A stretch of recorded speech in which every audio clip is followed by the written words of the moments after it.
compared to outside. It feels real good compared to outside. I was out all afternoon. I had a call from Arlene. We have an employee that's out for extended I period met of her time. to kind of walk around the street. Monday through Friday at the door. Oh, boy. Yeah. Mark McLeod. Yes, Mark. Yeah. How you Good to doing? see you guys. Let's see, Mark. I remember you from last time. Yep. How are you, sir?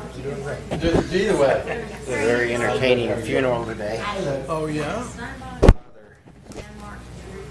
Clary, Yeah. who retired from the Catholic Church in Lacoste. Lacoste, Yeah. but he was co-celebrating his funerals over in Hondo. It was a guy named Elton Lutz, Oh, yeah. I'd heard.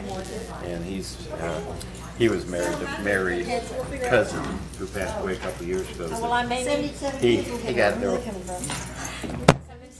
10 grandsons, all big boys. He said, I don't know. I know all you guys are bad boys. And how Elton put up with you, I don't know. I want y'all to stand up. He said, I'm going to take it from the worst boy first and then go to the best. I'm going to ask you, and you need to tell me one thing that Elton reminded you of. So it took 15 minutes, but each one, he'd say his integrity, his cheerfulness, his something. And he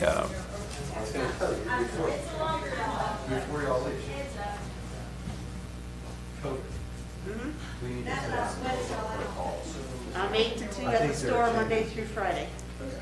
and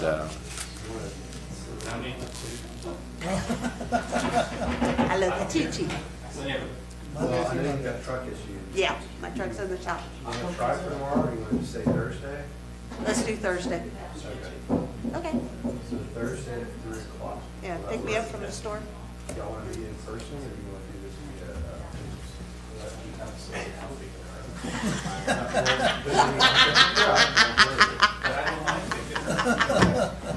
Just don't put me in the back seat, okay? So 3 p.m. Thursday?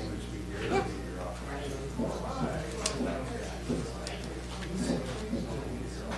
Okay. Less interruption for me.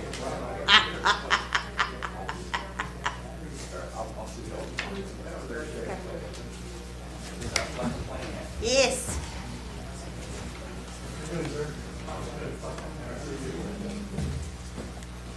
Oh, very good.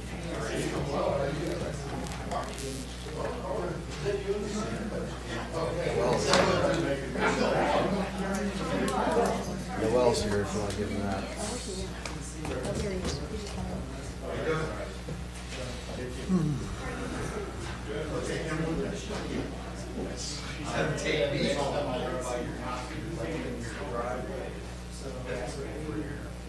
So we had our own little COVID scare.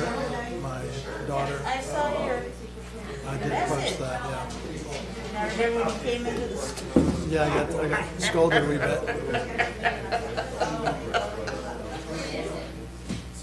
I've been tested twice. I'm good. Yeah, it's running rampant. It is.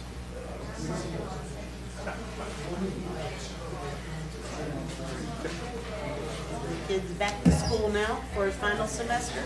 Yeah, well, I ran into him at the store a couple Yeah. times. You can't miss him. No, he was very cordial. He, Yeah. he let me play with his ring. oh, Hey, you know, That's a hard for a read. Yeah, we found out when he got back to school, he pulled up everything, and so his major was finished before he came back home. He found out he made Dean's List, and he made President's List also again. oh, that's good. he did tell me that he's pretty proud of that because he just started out with 1.6 his first Yeah. semester. Yeah. Well, I mean, that school has the longest, what they call the fourth class system. It's 9 months of basic training, basically, for the freshmen. Yeah. So go through that hell plus college classes. Not unusual that you might pull a I mean, 1.6. there was a many a times we'd be talking to him on so many things and it's, wow! Seniors kick you in the door and they have to immediately stop what you're doing, stand at attention, embrace, and so, oh yeah, Well, I yeah. had one go through the mail like that. Yep, you know exactly. Yeah, you know He exactly. didn't actually make it. He failed on his Live stream's on by the third way. year. Okay. Yeah, He said, it's not what I expected. I thought, okay, I well, could so, go to school somewhere, that's fine. well, for this semester, he only has to take 3 classes to write up his minor, his Spanish minor. Nice. But he has to take 4, which means they have to be a full-time cadet, right? So it's like, all right, so what classes you take? So he's got his 3 Spanish classes and he goes, I'm gonna take drawing. His schedule is so rough. Monday, Wednesday, Friday. His first class isn't until 11. He's got 11, 12, and 1. Yeah, That's I know, it. I've been through that experience myself. Tuesday, Thursday, He's got drawing class. that's 8 a.m. and that's it. We're like, Nicely done. he goes, I won't have to stay up late writing papers. Right? Or like, don't overdo it. I would do that. I would always take the earliest classes I could get. Yeah. Heated Be done floor, by now. Yeah. that's a new Oh, yeah. technology. Well, and you know, he goes, my last semester, him and his roommates all have an easy schedule like that. But him and his roommates were like, we get to enjoy school, you know, our last semester of college, and we can go out, and have a good time. Like, oh, they're good.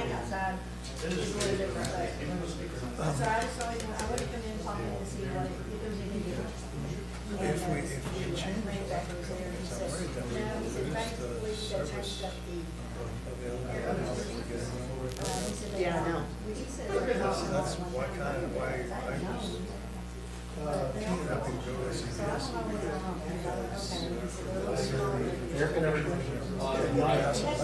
Mine has different zones, but they're all connected together. Internal ducting, so even if you only run the front zone, it'll still. Tyler started at the San Antonio Police Academy.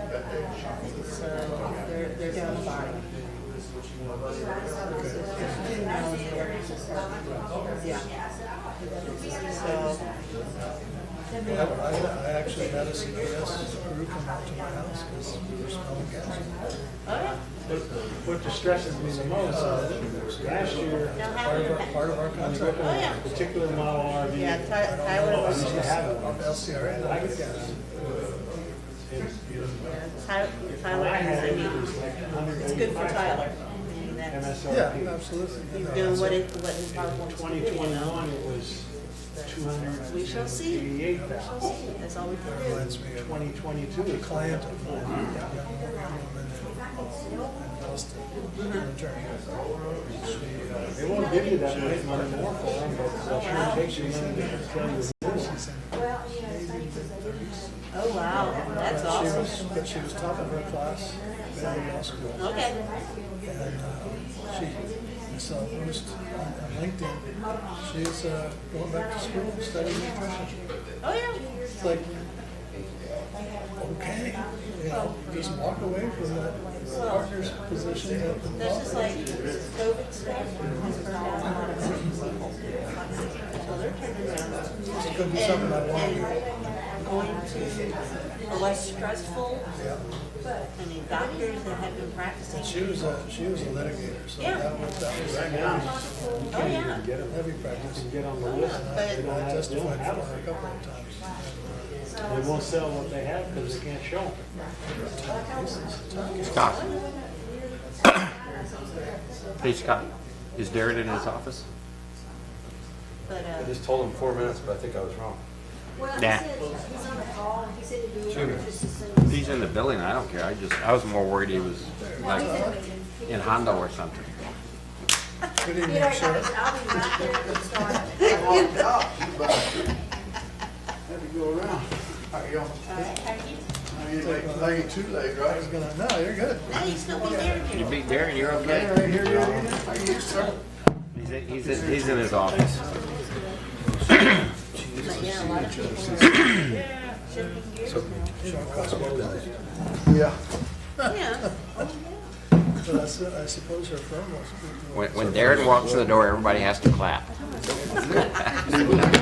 I'll let you start. He'll enjoy it. How are y'all? We'll do the golf clap. Very good. Good. Good to see you. So it feels like we've just been doing this all the time. This is our first meeting of the year. You what now? That's the same as what. Yes. Conquering Europe, yes. Yeah, something like that. Oh, He's had COVID since we've met him last. He's had COVID since we met him last. That kid's I did not know that. Oh, you didn't know that? No. hey Scott, how are you? He and Carrie both. I feel a million times better than I My did daughter had it. just yesterday. Your daughter had it. Since we were Scott at the, thought he had it, at the but Scott digging. didn't have it. At the what? Oh, yeah. Yeah, I got worse. So, Really? so it turned out that Oh, you all Friday had it? was my best day. Yours. Yeah. I didn't feel good all day. No, But So- Saturday and Sunday, I went downhill, and on Sunday night, Yeah. I had a sinus pain like I've never experienced in my life. I mean, it was like someone was just But fortunately, it's also taking a knife here for hours. And you, for some, COVID free. for some. Oh, yeah. Yeah. I'm good. Bradford. Yeah, I've had symptoms multiple, but it's just allergies, cabin just everything that's, and that I've never tested we positive. Living Booster Center. Yeah. So he got his booster shot. But my Moderna booster family's shot gone through it, on that, not Sunday.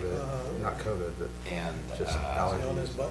yesterday, Strep was going around. He looked bad, but he said he insisted he was going to keep working. You were here last year. Probably going through sweats Yeah, and chills. that's what she reminded me We of. finally I called him. kind of forgot about that, honestly. Said that. The day after my second Well, shot, Now in February, it's working terrible. Well, I'm gonna tell you, I hadn't been taking Flonase. I have a prescription. I just don't. yeah. I'm kind of anti-medicine. I don't really like taking that much. Down some pills. And I've taken a pill every day, an allergy pill, but I'm gonna start taking the Flonase because the doctor finally explained to me that they're different. One's a steroid, one's a other, and you have to take it for 6 or 7 days before it starts working, and then you gotta do it every day. Are you feeling okay? Okay. Yeah, I'm fine. I don't want to go through what I went through ever. Nope. It's terrible. I felt fine. I just didn't realize that it had knocked me down a couple spots. Oh, yeah. Oh, waiting on the mayor? Thought y'all were waiting on me. Just hiking up this hill. It was, He's in his office on the phone. Yeah. Oh, hell. so, it's hot, and I'm You may think, like hey, this down More important meeting than this meeting. did you see that little zip-looking thing down there? That's what that was. It went back like I said. I'm sorry? There's a little, Oh, yeah, Samurai. Yeah, they want $8,000 for I that. just thought I was getting old. Yeah. They may get it, I don't know. They've come up in price since I used to deal with them. What was this? A Suzuki Samurai. Oh, Tricked out, got a winch, got big tires, jacked up, hunting rig, got a rack on the back, South Texas style. so, of course, they always tell me those suckers are like $30,000-$40,000. I don't know that truth I used to sell them for about $3,500, and I was tickled to get that back in the day. You know, and I'd fix them up. KING. I wouldn't fix them up like this one is, but Who has this one? Minutes for the last meeting. I don't have no idea. Someone was telling me that they, who was telling me they have, it's a battery operated 4-seater golf cart kind of one. And they're selling it for $4,500. And it's, new batteries in it, it's, Batteries are expensive. yeah, 2017 or something, and There he is. That's all right. All right, Phil. okay, everybody clap. So, Don't drop the ball. Scott wanted us to do that. You, man.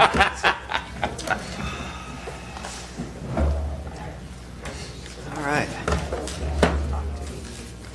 Everyone, apologize for being late. Let's go ahead and call this meeting to order at 5:02. We'll start with the roll call. Sheena Martinez, District 1. Paul Carey, District 2. Philip King, District 3. Todd Shearhart, District 4. Herb Dyer, District 5. And Darren Schroeder, Mayor. All right, everybody's here. If you would, please stand for the Pledge of Allegiance. I pledge allegiance to the flag of the United States of America and to the republic for which it stands, one nation, under God, indivisible, with liberty and justice for all. honor the Texas flag.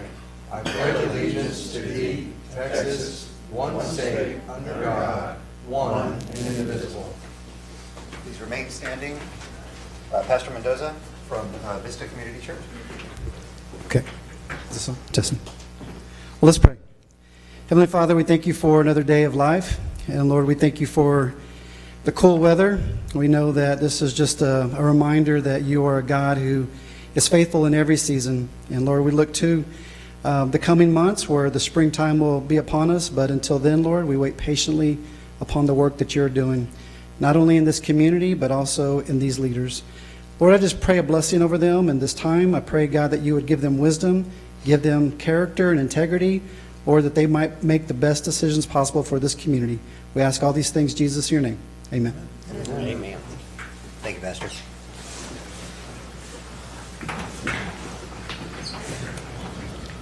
All right, let's go to citizens' comments. Do we have anybody that would like to speak for citizens' comments? All right. Yes. Oh, yes, please. If you don't mind, just come on up and state your name and address. Oh, Marcus? No, I want to hit. No, I'm just kidding. Marcus Fuentes, 1311 Houston Street. Sorry, I'm late to the rezoning on agenda item 8 today. I was not aware of it at the time. The only way I heard about it is when I had concerns about the sign, in which I believe is in violation of Article 4, Section 9 of the Business Residential Transition Areas. Paragraph D states, no more than one sign will be permitted on site, max height of 4 feet, no more than 24 square feet. It is to be complementary to the building, meaning brick and mortar, wood frame, and there we have a steel sign, each internally lit, however many feet it is. So my question is, why was Section 9, Paragraph D not followed if it was under an SUP? If it was already transferred to the new owner, my next question is, then it's a residential area, why was a lit sign allowed on residential property? That's my sign issue. As far as the rezoning, big fat no. No matter the cost to install anything within the wall, no matter how much money it takes to put pipes in for everything, whoever buys it next will just say, you know what, we're just going to remodel anyways, we can abandon the pipes on the walls.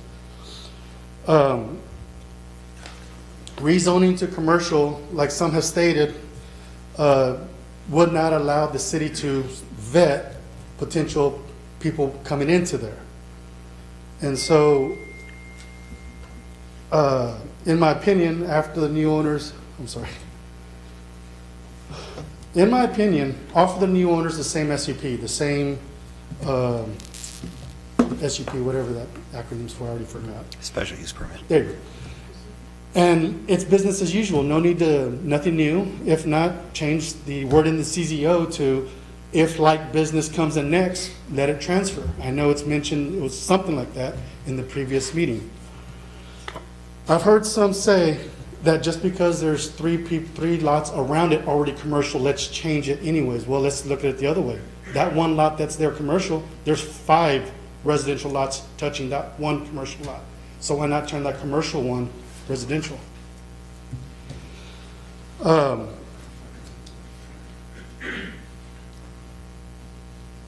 In closing, if that sign that's there now is not within spec, I would like to see it go back to the low 4-foot one that was there, brick and mortar, rock, really nice one.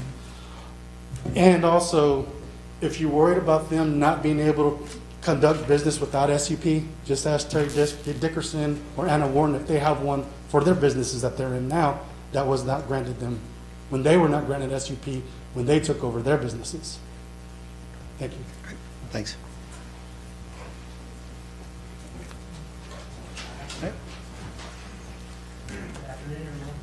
Afternoon. Good afternoon, Mr. and Ms. Guzman. Hi. Hi, my name is Cindy Guzman, and I reside at 2103 Geneva Street. And the reason why I'm here today is just to clarify some comments that were made about the COVID-19 memorial at your last council city meeting. First of all, the two young individuals who are proposing this idea are my daughter, Julia Guzman, and this is for her 4-H leadership project, and Tyler Frail, who is doing this for his Eagle Scout project. This memorial was referred to as a huge, elaborate COVID-19 memorial, and that is not the case.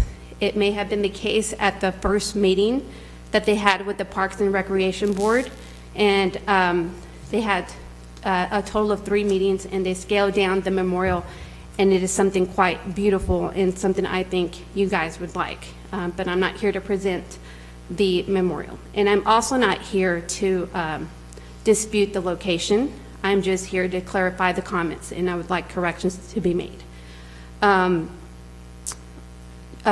Tyler Frail is number 2 at Medina Valley. He's a junior, and my daughter's number 23 out of 446. So if they came to the board with these ideas, they didn't come without approval from the Eagle Scout troop or the 4-H committee. So if I can rest assure you, if there was documentation that was asked of them, which I don't think there was, they would have brought it to the next meeting. That's just the type of individuals that they are.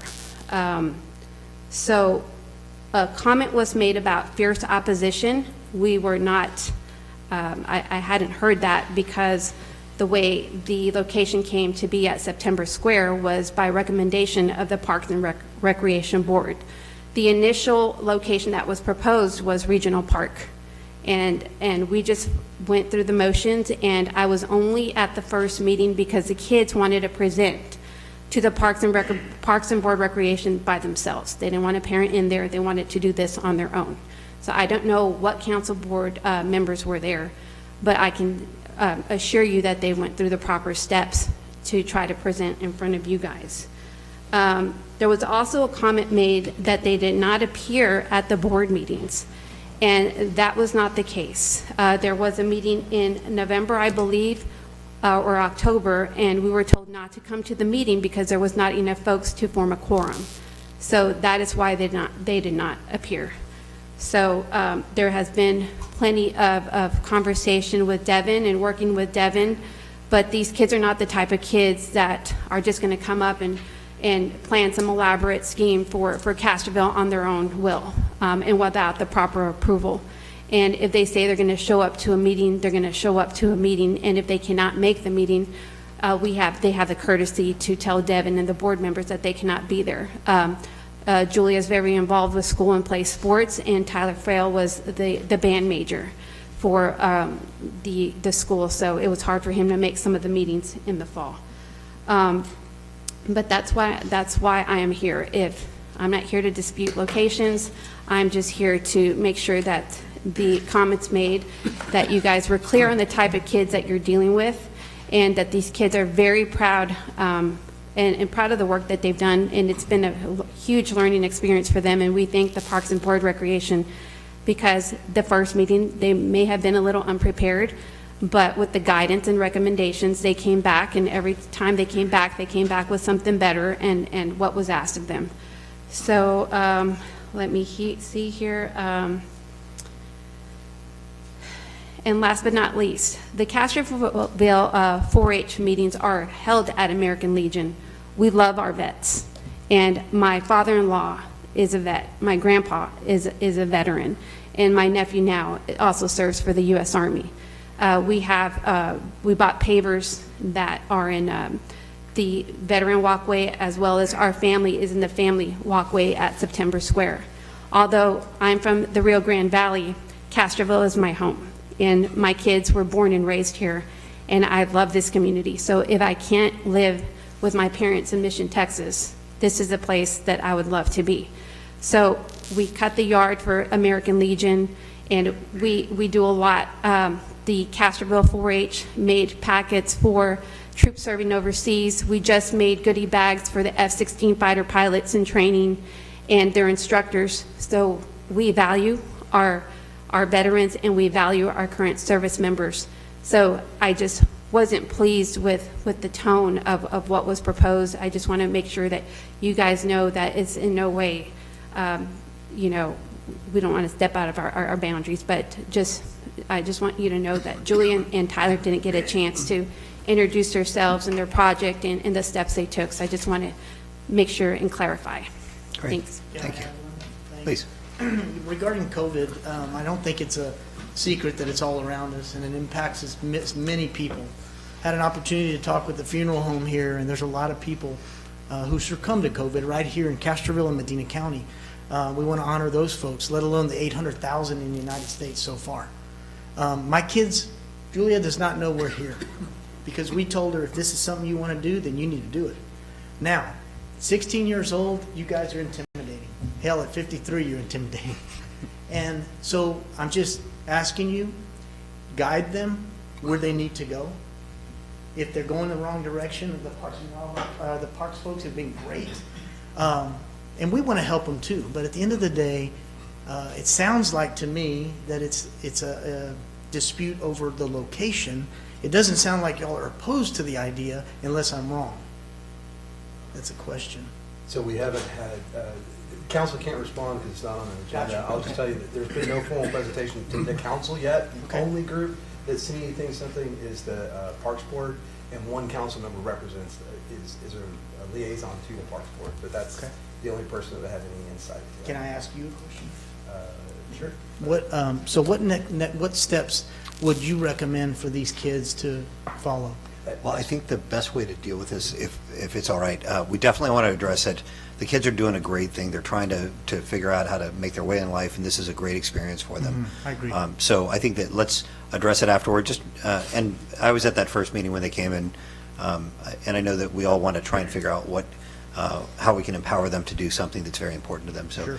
I think that we take this offline afterward, and you've got my number. If you want to give me a call or coordinate with the Parks Board or with Scott after this, Good.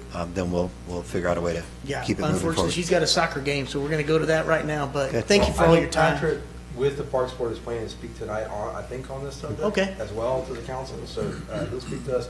And I believe, just speaking from Devin, that the plan was for them to come, I think, at the next council meeting or Great. a subsequent one, Okay. the kids, to Yes. present. So that'd be the formal presentation, that'd be the Okay. next step. Very good. Very good. Thank you guys for listening. Thanks for your time. Thanks for coming down. We won't tell them. This live stream though, if they watch YouTube. They're on the internet, yeah. Good evening. My name is Patrick Connor. I'm chairman of the Parks and Recreational Advisory Board. And Can you state your address also? my address is 811 Washington Street, Castroville, Texas. Can everybody hear me? Yes, sir. Thanks. During the last meeting, November 16th, we addressed this issue. There was a meeting there, and I prepared, the Park Board wanted me to write a letter in support of this, and this is the letter. I did not have a chance to get it to your packet before the meeting, so I'd like to read it now and present it to you now, if that's possible. Is that fine? Yeah. Please. You Okay. have 3 minutes. I don't have a watch, but you do. Okay.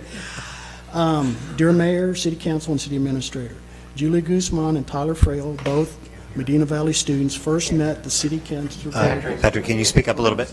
Yeah, speak louder. Speak louder. Do we have? If you speak directly to that far. About this far? Or closer. That far? There you go. There goes. That's it. Sorry. Okay. Julie and Tyler first met on April 20th. That was the very first meeting that they've had.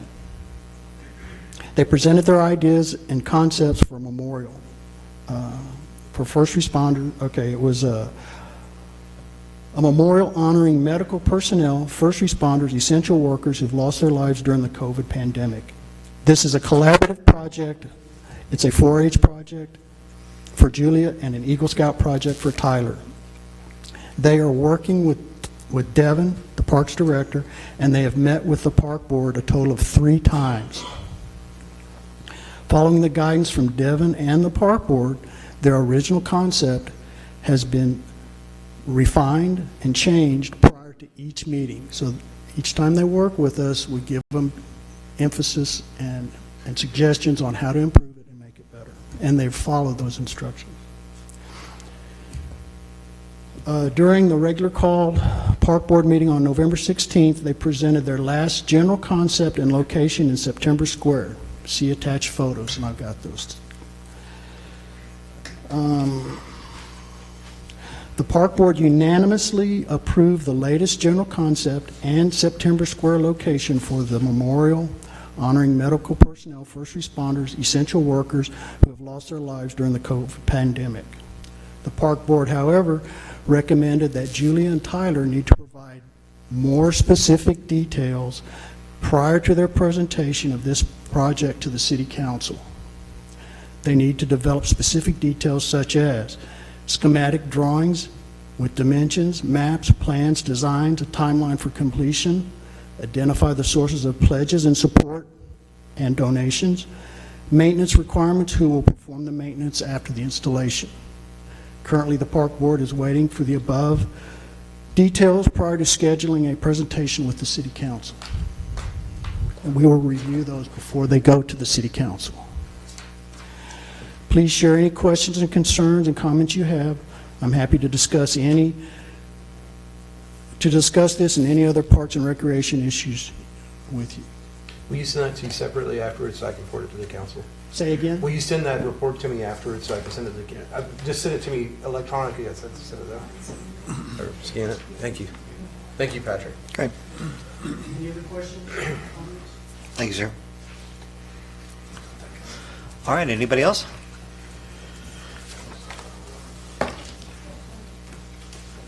Okay. Let's move on to our next item is the consent agenda. On the consent agenda, we have minutes for December 14th, 2021, regular called council meeting, the quarterly financial report, and the quarterly investment report. Do I have a motion on that? I move we accept the documents as written. Right. Second. A motion and a second. Any discussion? All right. All in favor? Aye. All opposed? Motion passes. Sorry, I didn't get you taking that out and look at it. Councilman Carey. Yep. All right. Next item, we're going to timestamp at 5:21. City Administrator Report. I'm just gonna, I gave it to you in a separate cover. Again, I apologize. I've been under the weather literally like last Friday or last Monday. Finally feeling much better. I'm grateful to be feeling so. So I know you haven't had a real chance to review it. It's a very high level, not a lot of details, so there may be some more questions you have. Obviously, there's more going on in the city than what's in this report. These were just kind of some of the items that I knew were top of mind and concern for some of you all.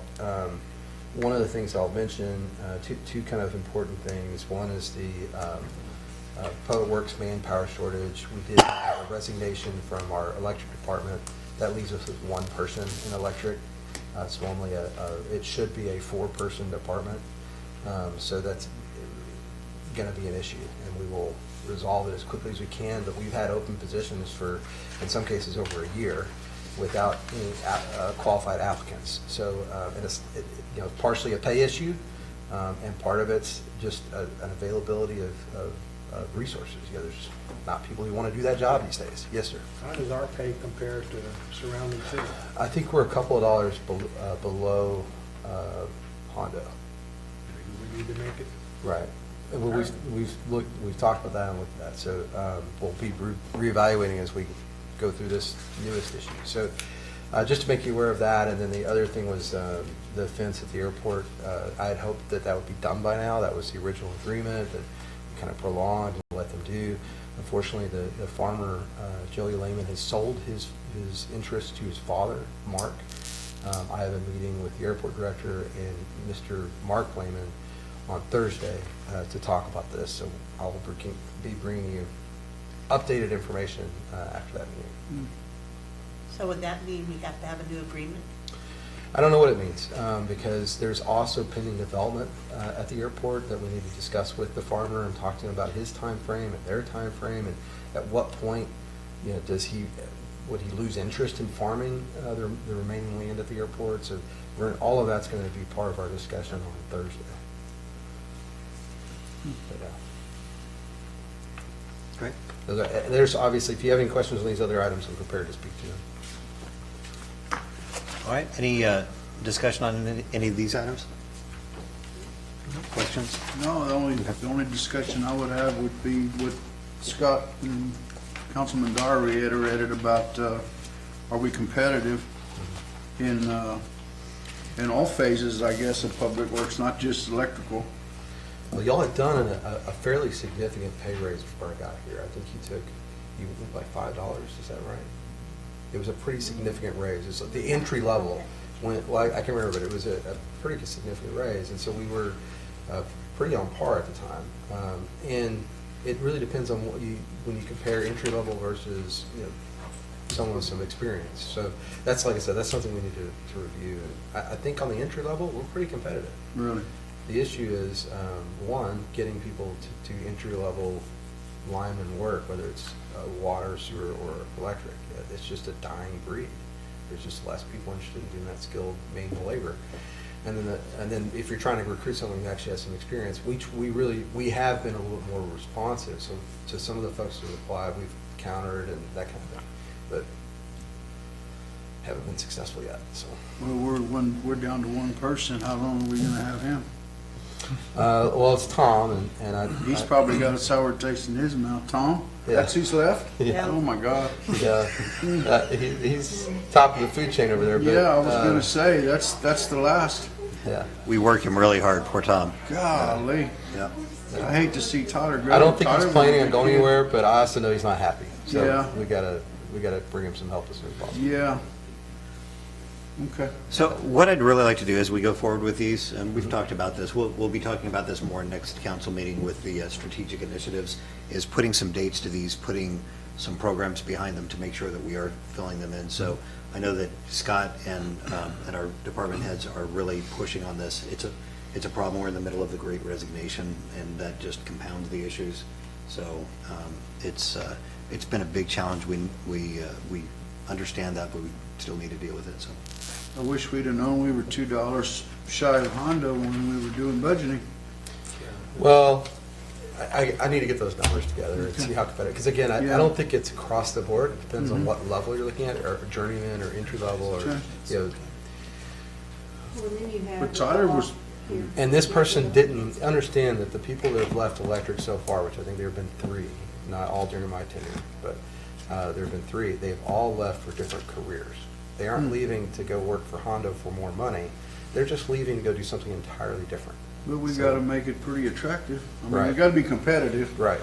If But we're not competitive, we're. In this particular instance, money wasn't the issue, it was a career change. So, Well, one area that we looked at, and I brought this up last time when we were discussing the manpower problem throughout Public Works, is reach out to the base. There's young airmen separating and everything, looking for a job. The city needs to engage with the base and see about getting on there, because they have career days all the time. When I want to leverage our relationship with ADP to do some of this too, we were supposed to have had a meeting Monday. Unfortunately, with both me and Leroy sick, we ended up not having that meeting. So that's another, I think, asset the city has. ADP's got literally global recruitment resources, and certainly there's a huge presence in Texas that we can leverage to help up our game as far as recruitment. Because right now we're just doing what most cities do, and go through the local government type postings. And I think there's a world of opportunity when we start reaching out, especially like you're saying, for military and other groups. But we've got to get established all that. So. Councilman Dyer? We're only in the second quarter, and it seems to me we've got 9 months left to go for the year, that we ought to be thinking about a budget amendment. Maybe we need to make our critical position salaries more competitive, or provide some kind of monetary bonus that would entice people. I mean, people leave careers not necessarily because they want to go to something different. They leave because they're unhappy with what they're doing. And, that can be fixed if we can figure out what the unhappiness is caused by. So I'm just concerned we ought to be thinking about a budget amendment and making something to give the directors a little more flexibility in how they can deal with it. I really appreciate your support and your willingness to kind of put that forward. One of the things that I look at it just from a budgetary standpoint is our budgeted unfilled positions, and we do have a number of budgeted unfilled positions. So really a budget amendment at this stage probably isn't necessary. I've got the budget funds. If we had to do something, make a change to our salary, et cetera, we would do the math, figure out what this is going to cost us, can we afford it in the current budget, and then next budget year we would talk to you about the salaries and changes. But it's good to know that that level of support exists on the council, and as we work through this, if we need to, we'll come to the council with a presentation along those lines. Councilman King or Carrie? No? Well, all good suggestions, so, and I'm sure you have, yeah, hate to lose Tom. He's great. Well, hopefully we don't. He hasn't said he's leaving, but I know he's probably frustrated. So. Well, I bet he's fed up, for sure. Sounds good. I'm really, one of the things that is top of mind for me is on the phone system, the redundancy. We've talked about this.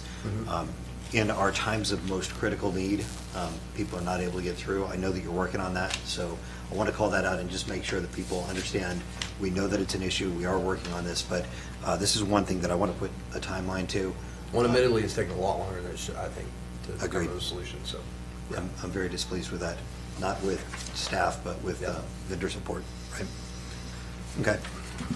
So, and again, I think that we go back to that with the KPIs that we were talking about before. Let's put some deadlines to these. Let's put some specific goals to that so that we can track instead of, a couple of weeks, couple of months, couple of years. Let's get some actual commitments on it. Can do. All right, cool. Excuse me. Great. All right, thank you. All right, next item is discussion and appropriate action on a request for a zoning change from RA residential single-family dwelling district to CH West commercial district for approximately 0.32 acres located north of the intersection of Petersburg Street and Jackson Street, also known as 1313 Petersburg Street, Castroville, Texas 78009. Time is 5:30. Time is 5:30. Thank you. Do you want to introduce this, why this is coming back? Sure. I can talk briefly to it. Brianna is here, so she can also speak to it if we have questions. As you may recall, this came forward. The recommendation from the P&Z was to grant commercial zoning after discussion by the council and some of the issues that I think you heard about during public comments and those concerns. The decision by council was to table the item in favor of going back to the applicant to see if they would be okay with an SUP, and then also to recommend that our P&Z look at changing the SUP process to allow that if it's the same business or a like business to be conveyed, because at present it isn't. So both of those things are still on. Well, the second item is still ongoing. It's something that Brown is going to be working through with our P&Z on changing our ordinance to allow for that, specific to SUPs and how they're treated. Dennis is here, Mr. Harmon. Herod. Yeah. Herod is here. When we reached out to him, he said, no, I really actually like what I requested, which is a commercial permit. And so that's why it's coming back to you for discussion. It does require a supermajority, meaning that four of the five of you have to vote to deny the permit in order to deny it. Because it's just state law. When it comes from the P&Z as a recommended action, if you overturn it, you can overturn that action, but to overturn it, it requires a supermajority. Did they go back to P&Z after the last meeting? No. So we're still at the first. Right, and the reason that it's coming back, I wanted to be really clear about the reason that it's coming back, because I've said before, if I'm not comfortable with something that has been voted down by council to bring it back without any new information, without any new action. This one, we took no action specifically. I went back and I listened to it again just to make sure that I wasn't missing anything. What we had instructed is some ideas for the potential buyer for the dentist to go back and take a look at some stuff, and we had done that, we had followed that, and what he said is, no, I do want to actually bring this back to put it to a vote, and so that's why we're at this point. It was like we had done the due diligence that we had discussed during the meeting, and he decided that he did want to bring it back, so that's why we're bringing it back. Is that clear as mud? Clear as mud. If we had taken action on it, Moved at that and done. point, and there was nothing that had changed, I wouldn't bring it back in front of us, but because we decided to take no action, and we had made some recommendations, he had the opportunity to either go back and take the recommendations and pursue those, or to bring it back to us, and if it, depending on. And that what- was the intent of not taking action, because if you had taken action that night, it would have closed the door. Well, we- You would have either approved or denied, and I don't think you had a supermajority at that meeting. And so We you didn't weren't- vote on it, so we don't know. Right. We Well, voted well, no, on I mean, two there wasn't motions. enough people here, right? Was it full? We had two motions. Okay, sorry. The first motion was voted down. That was a 2-3 vote, and the motion was to direct P and Z to change the ordinance to allow a special use permit to be sold with city approval to a new owner with no change in use. And that was voted down, so we didn't take any action. Then we had a second motion to do nothing. Yeah, Herb, I gotta correct you. I made the first motion, I withdrew it. We never voted on the first motion.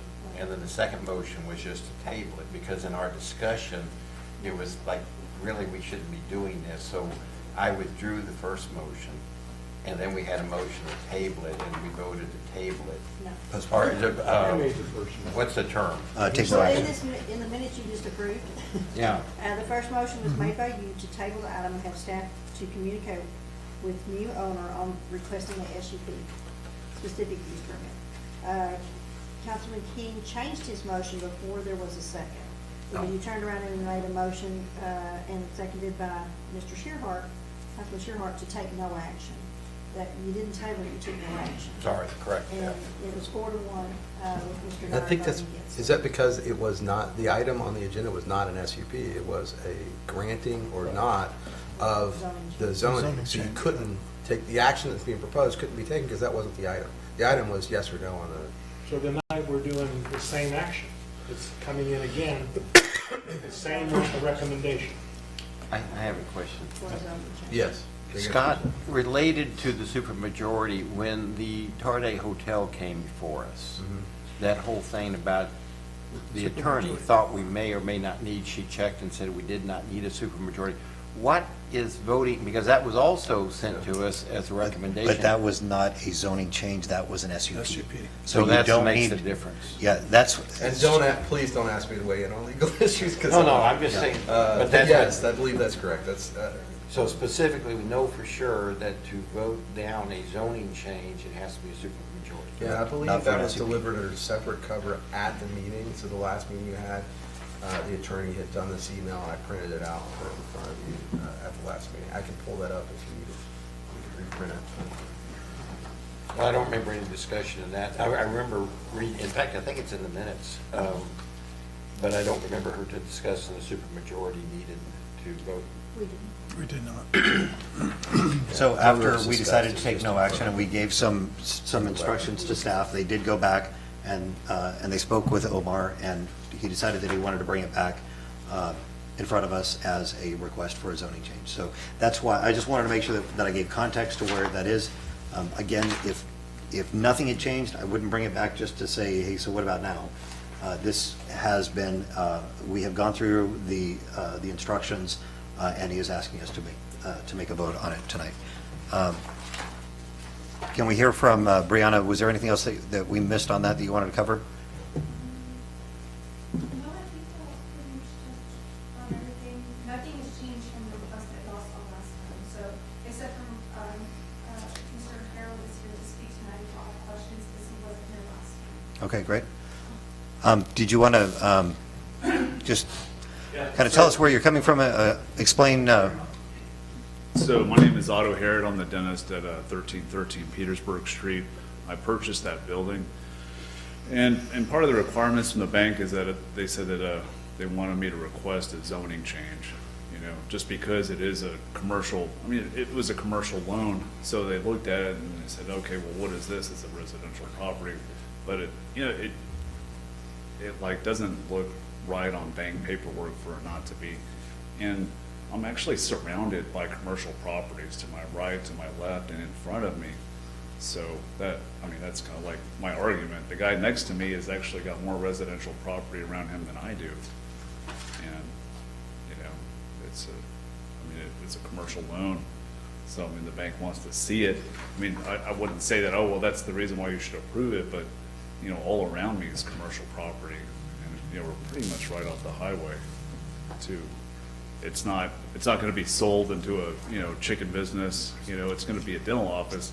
It's just for, you know, like, you know, purposes of the bank, you know, it looks a lot better. You know, it makes it a lot easier if I've got to refinance. You know, it's a commercial property. Okay. Did anybody have any questions for him? Oh, no. All right. And just to be, I'll get you just one second. Just to be clear, we had the public hearing in the last meeting. So this is a follow-up, and this is a secondary request that does not require the public hearing because that happened at the previous one. Councilman Dyer. Mr. Harrod, are you opposed to having a special use permit if you could have one? I mean, does it make any difference to you? I would take it, but I mean, it's like I spent a lot of money purchasing the property, and it is commercial.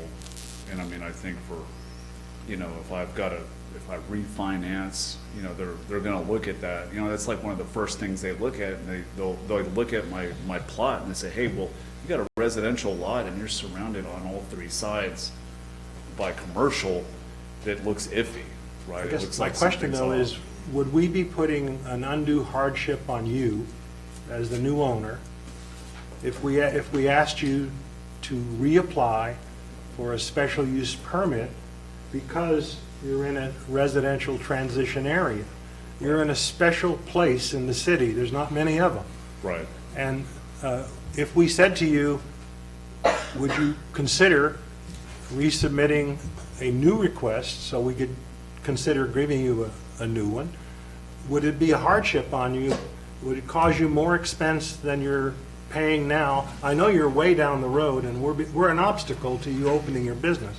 Right. And I don't like that idea, but at the same time, when we get into the discussion, there'll be some discussion about why.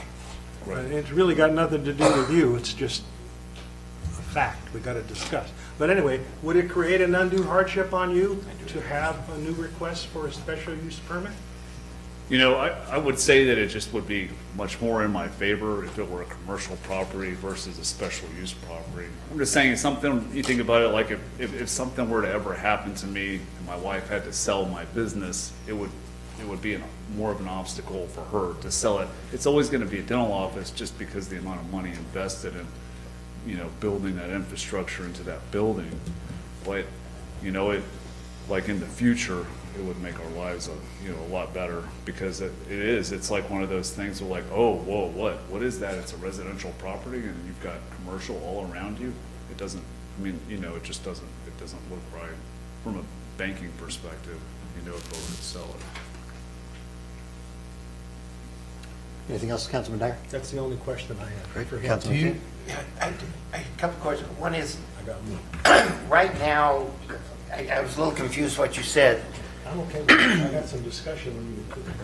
You have a loan that you're trying to get to purchase the Right. property, or so you've already? I have officially purchased the property. Okay. Yeah, but part of the requirements was in purchasing that property, obviously we're trying to close before the end of last year, that they said, okay, you need to try to submit for change your zoning from residential to commercial.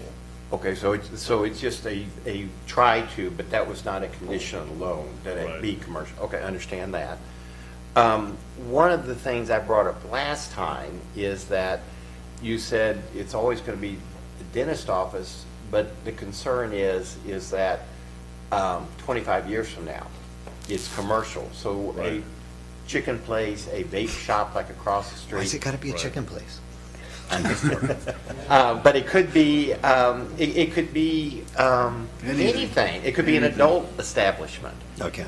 Well, But, No? but the Okay. guy next to me is also Okay. commercial. well, I back up. The only reason I say that is I was reading a report where you all said you turned down that to the vape shop because it was next to the school.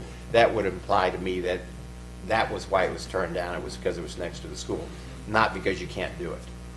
Yeah, you have to be 1,000 feet away from the school. Okay, and this is 1,000 feet away from the school. It's like you Right, so that, but not today, not tomorrow, but 25 years. But if we grant it as a commercial property without these other protections in place, because there are these special properties that adjoin residential property, then Right. we've opened that up for all seasons. In my mind, City Council back in 2006 made that mistake when the property right next to you, that was granted commercial. Right. In my mind, that should have also had those protections in there. Right. So that it couldn't be certain types of businesses, but we don't have those laws.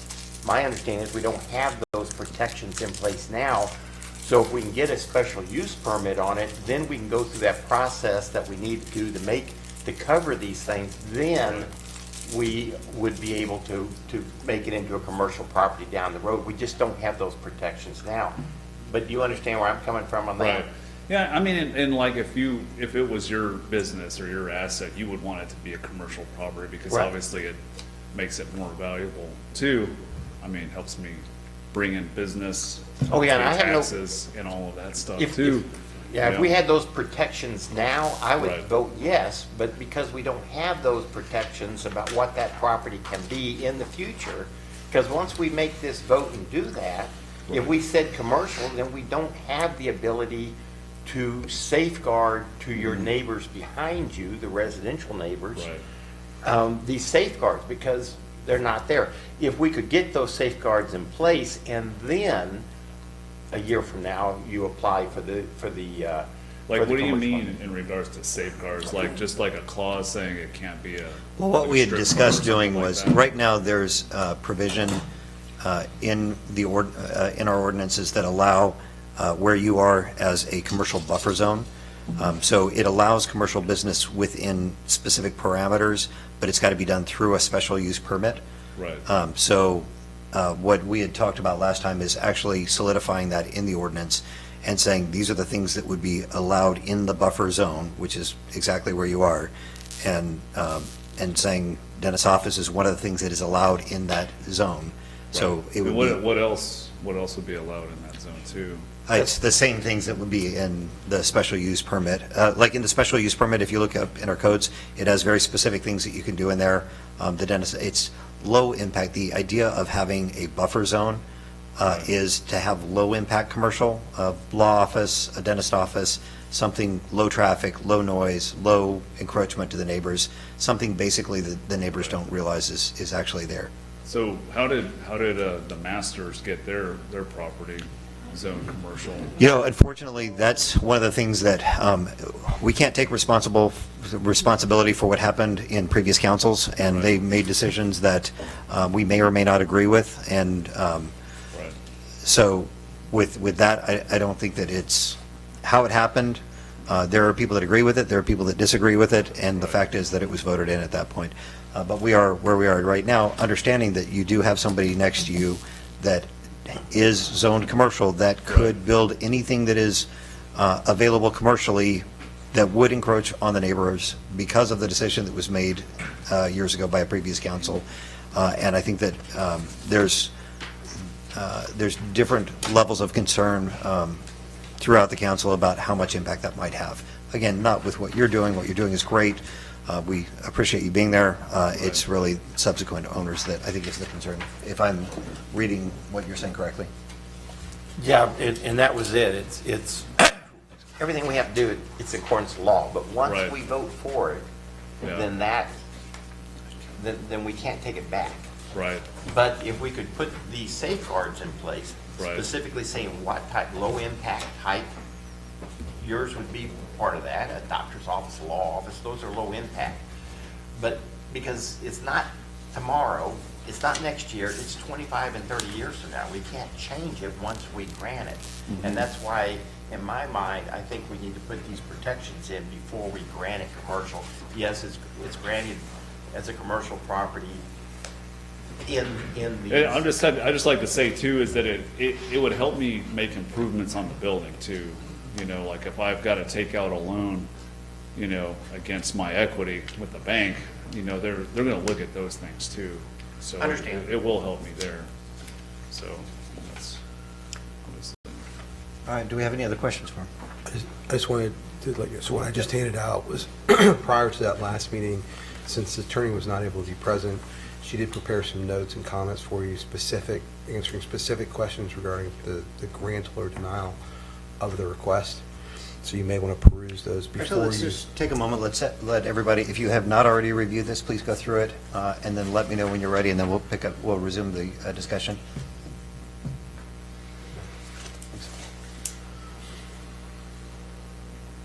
I read it a lot. When I apologize, I probably should have made this part of the packet. I didn't realize it wasn't in there.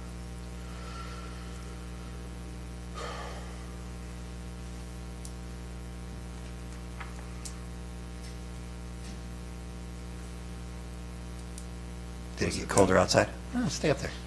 Yeah, we're just trying to make you feel uncomfortable. How's Oh, it? yeah. How we doing? It's working. I hear we're Getting back intimidating. for all those awkward dentist appointments. Oh, it's just payback? Yeah. My favorite character in the Little Shop of Horrors. It's, who had played him?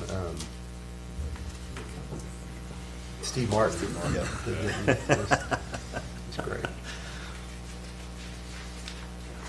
So here it says a simple majority vote to deny is legally sufficient to deny the request. Yeah, so I may have misspoken. I apologize Okay. if I did. That's item number 2. Okay. Yep.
Anybody have any apple?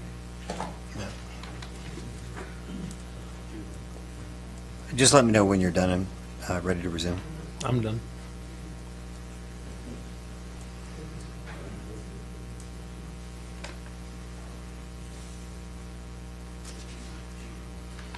Is it fireplace weather out there yet? I think it was when this meeting started. Depends on your threshold for fireplace weather. Mine's about 10 degrees different than my wife's, Yeah.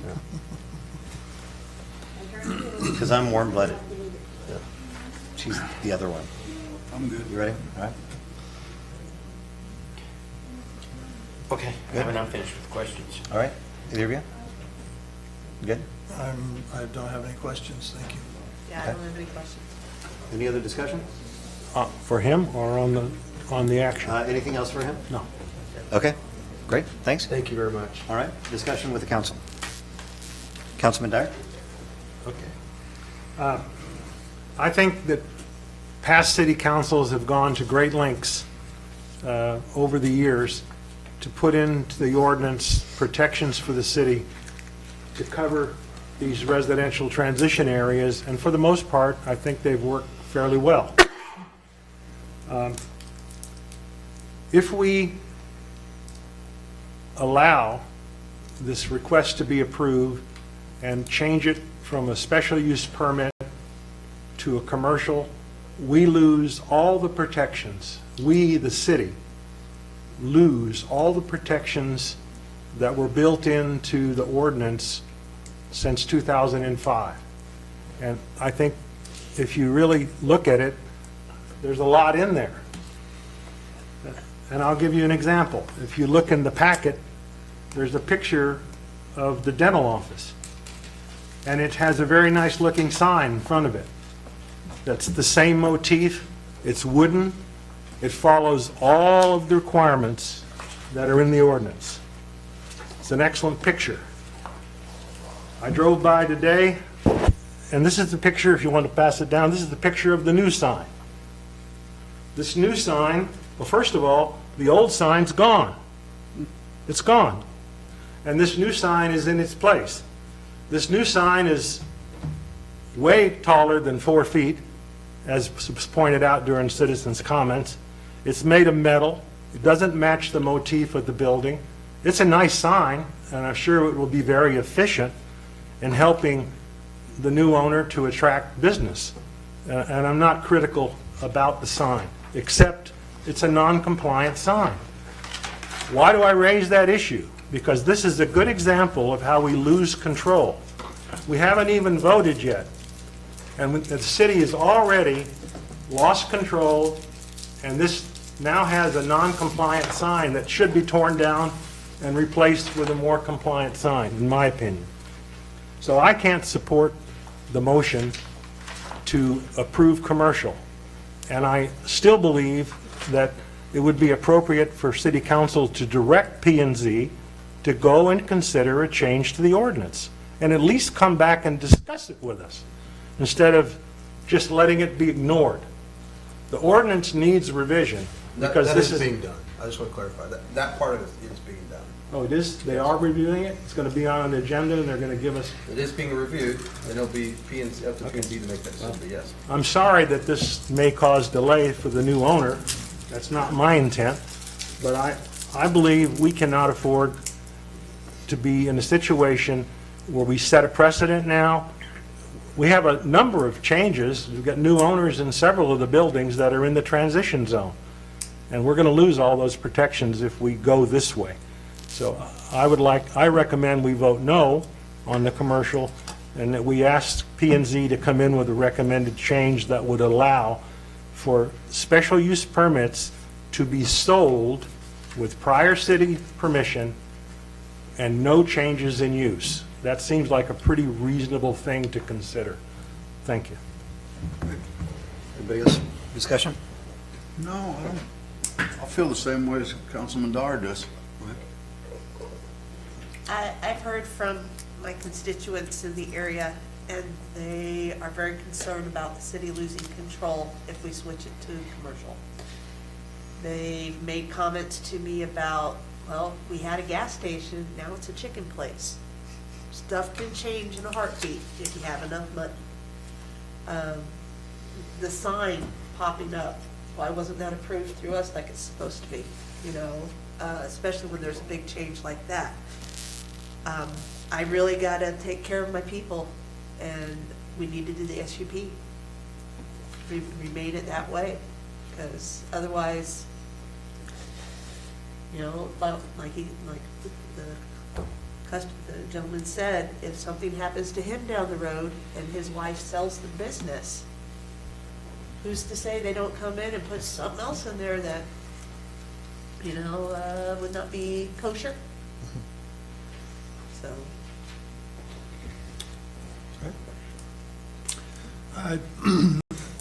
The fact, and I supported the zoning change at the last meeting. And I did that because that has been a dental office that has been a business for 17 years. I looked up the appraisal district records on it, and the property is valued at $450,000. You know, you're not going to buy that and turn it into a restaurant or a vape store or anything of that nature. And I do believe that we can install limitations after this meeting on undeveloped properties that are zoned residential.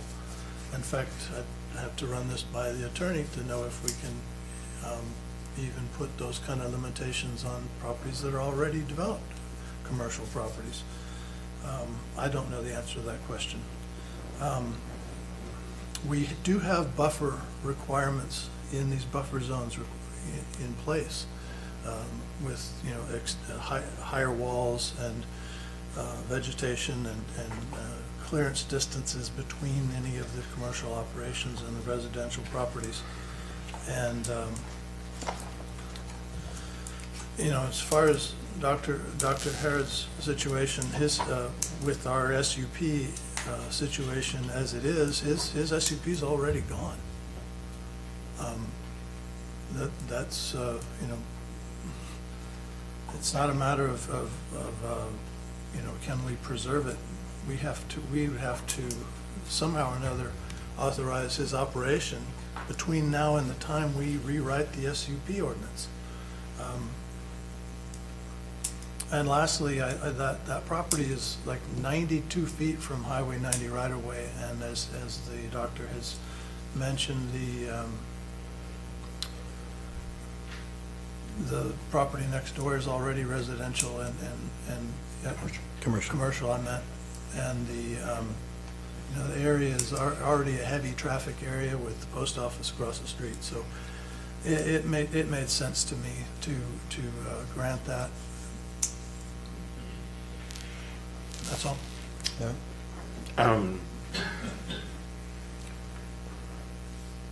I find if we make quick decisions, and in my mind this is a quick decision, then we really should have sat there and thought about it. We need some time to think about this, to change the ordinances, to put in these buffer zones, to put in what needs to be there. Again, yes, you need, by law, you need to reapply for the SUP for that property. I personally would not turn that down if it came before me as a dentist office, but what's going to happen down the road? So to me, I'm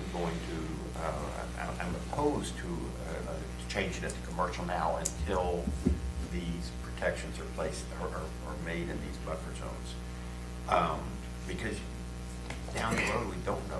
For instance, someone could take your property next door, combine them because they're both commercial, and turn them into another business. And again, I'm not talking about next year. I'm talking about 25 to 30 years from now, and yet there will still be residential property on the back.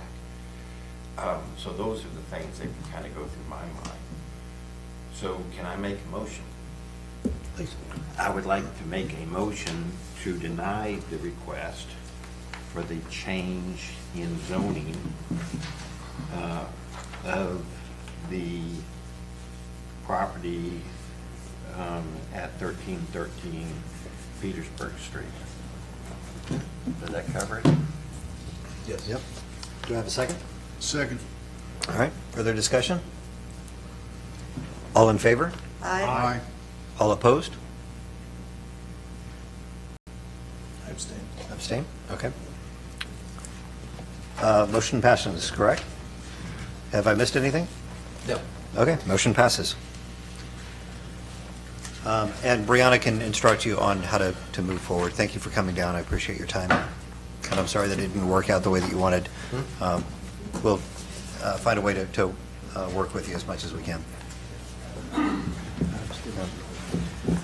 All right, next item at 6 o'clock. A discussion and approve an ordinance authorizing the issuance of City of Castroville, Texas, combination tax and revenue certificates of obligation, Series 2022, providing for the payment of said certificates by the levy of an ad valorem tax upon all taxable property within the city, and further securing said certificates by a lien on and limited pledge of the pledged revenues of the city's gas system, providing the terms and conditions of said certificates, and resolving other matters incident and related to the issuance, payment, security, sale, and delivery of said certificates. It's a long item. Yes, it is. Should practice And for this, we've got our financial advisor present to speak to us a little bit. We also have our bond counsel if there are any questions for them. Noel, Mark, thank you both for being here. I have not shared with the council our S&P rating. I thought I'd leave that for you. But we are very, very excited about the results from the Standard & Poor's. And then, as you may recall, or is shared with you in the packet, earlier today at 11 a.m. there was a public bid for the certificate offerings. So we had 7 participants, correct? But 4 ultimate bidders. Okay, 7 participants, 4 ultimate bidders, and Mark went over those numbers and how all that turned out as well.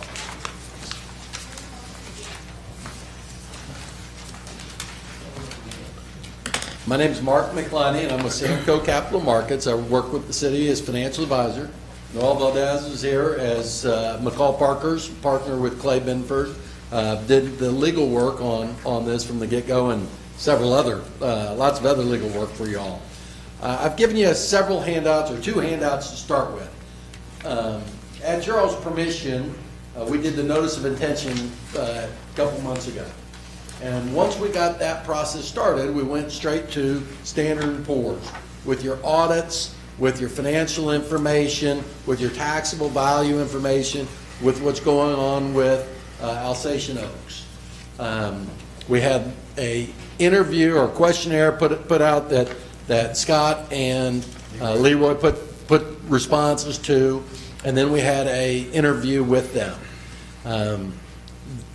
Really, without without what your staff did and presented, we wouldn't be coming here today and telling you you got upgraded to a AA+. That is the second highest possible rating in the Standard & Poor's system. And to give you an idea, the federal government in the Standard & Poor's is a AA+ also. You all cannot print money. They can print money. You all can't cause inflation. They can cause inflation. So it's really, really an unbelievably good report, and very, very well complimentary of the city. I'm going to point out the only drawback, and I've really found this quite interesting. It is the lowest in their category. It only counts as 5%. But if you look at the second to last page, you're going to see low, very low debt grade. And I handed out mine. I'm giving you the wrong words. I think I'll pick Very weak debt and long-term liability. Yes, and I point that out because every other grade that you got was on the extremely high grade. So that was the only one. We have a strong management with good financial management policies.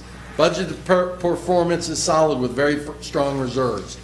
And then we get this very weak debt and contingent liability. And the question lots of councils have when you see that is, why are we borrowing more? Well, first of all, it's the lowest category in their aggregate. It's only 5% of the grade. Now, why we end up with this low grade on this is because, and you all know this, we are building in anticipation of what's going on. We have Alsatian Oaks that's going to double our taxable value.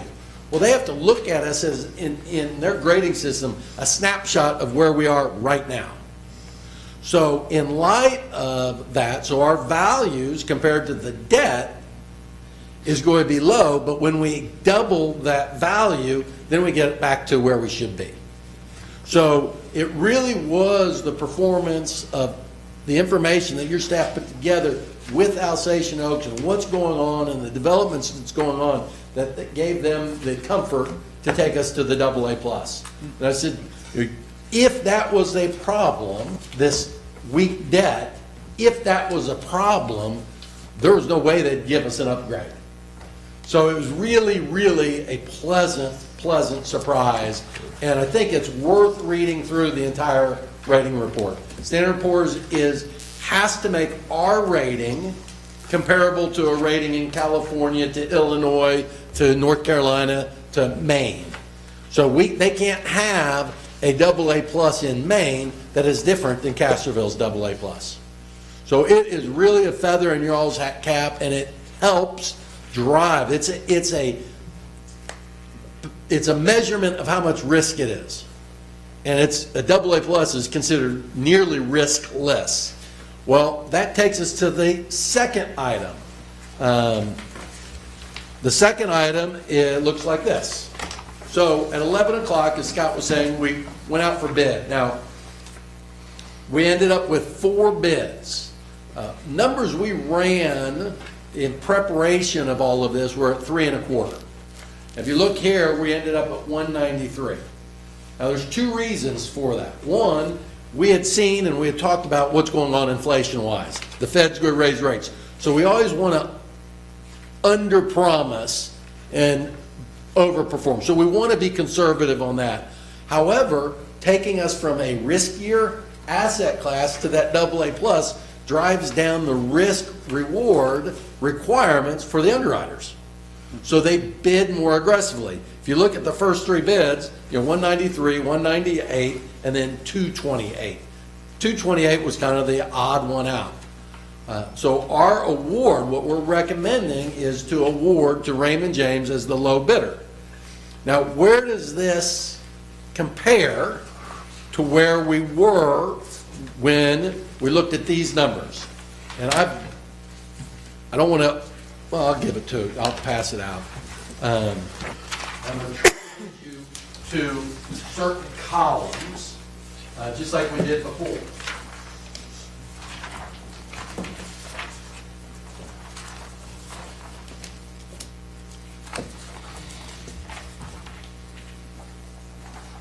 So once you get there, if you go, starting from the right-hand column, 5 columns to the left from the right hand, and it's the total of the certificates of obligation series 2022. Now remember, this, what you're looking at is just ad valorem portion, just the tax portion. We have the utility system separate from this, but we collectively as council were working off of this page. I really thought it was important to show you. So our debt, if you look at the total, go all the way down to the bottom, on $5 million, on half of the project, is $6,150,000. When we were here in October and November, our estimate was $7,147,000. So it is an entire $1 million lower than when we were projecting it 2-3 months ago in anticipation of today. That's real money. Those are real dollars. Now, if you look at the third column from the right, remember we have to use some of our reserves to cover this first payment. So our reserves, we're going to use $214,000 over the next several years. Now, I promise you, this is going to be incorrect as soon as we get new taxable values. And there's going to be some bouncing and moving around. If we get faster growth, it'll be less money used. If we get slower growth, then we have to use more of our reserves. However, when we were doing the numbers 3 months ago, we were looking at using $361,000 of reserves. So it gives you either, if the values come in at our projections or better, we will be using less money than what we projected right now, this $214,000, and we are going certainly to be much less than what you all were prepared to use out of reserves. So all in all, it was, and then finally, again, $5 million is for the utility system. So we are going to be putting in 300 in construction funds, 369,000 into utility fund equipment, 130,000 in electric fund equipment, 258,000 in general fund equipment, 402,000 into longer-term electric fund equipment. Then we're going to still put $4 million into the construction fund for $4.1 million for the utility fund, and $4,727,000 into your construction fund for the general fund. So, to me, it was a great surprise on the bond rating. And again, really kudos to the council, kudos to Scott and Leroy, preparing, being ready, understanding what they're looking for, and delivering it. That helped us drive down the interest rates. The Fed, and you all feel it, inflation, you were talking about it on employees, the being hard, people leaving because they can find jobs elsewhere. This is the culmination of really fine work by you all.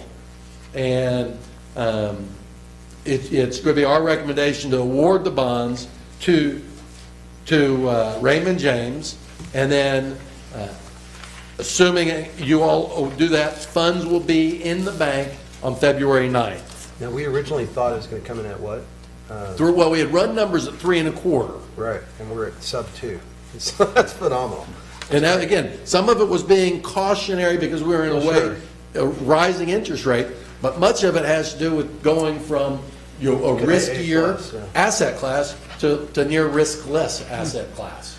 The other thing I want to mention, you stated it, but I just want to be clear for council. In the past, one of the things that many cities do, and I've done in other cities I've been in, is a lease-back program where we'll lease our equipment and buy it for $1 at the end of the lease, and that comes at typical borrowing rates. And one of the things that our advisors recommended, since we were issuing this debt, is to amortize the debt, and that's what you just spoke to, all the equipment and stuff. So I just want to make that abundantly clear that what we're doing is saving quite a bit on interest in buying this equipment we needed anyway. So this is the bucket trucks, the vehicles, the other things that were in that CIP that are part of our vehicle replacement plan. Now, this won't take care of 20 years worth. This is just 2 years worth of those two columns. But because of the timing of this, we're saving probably a point and a half at least, probably more than that. Because when you go and buy equipment, you're going to pay at a 3.5% to 5% rate, whereas we're getting this at 2%. And I would add that we are not extending, so the loan is a 20-year loan. The portions for the equipment are shortened. Yeah, they're not 20 years, 7 and 10. That's So right. they're 7 and 15. And 15 for the electric fund equipment. So Yeah, portion of the that. 2 bucket trucks will be 15-year notes. The vehicles will all be 7. And we usually try to go for 7 to 10, so that's good. And so on the finance numbers, questions, the bond rating, happy to address any direct questions. If there's anything around the ordinance or the legal portion, no one's here, be happy to. Yeah, the gas. So I'm going to mention this because the mayor brought it up. It was kind of confusing, and I'll be honest, I fed him a line of BS, not purposely, but I just was completely misremembering our prior conversation about why it was gas. I thought for some reason we had to do it by state law. I don't know. I told you something and totally wrong. So the fact of the matter is, we can pledge any securities of the city, and that could be library funds. It could be all sorts of stuff.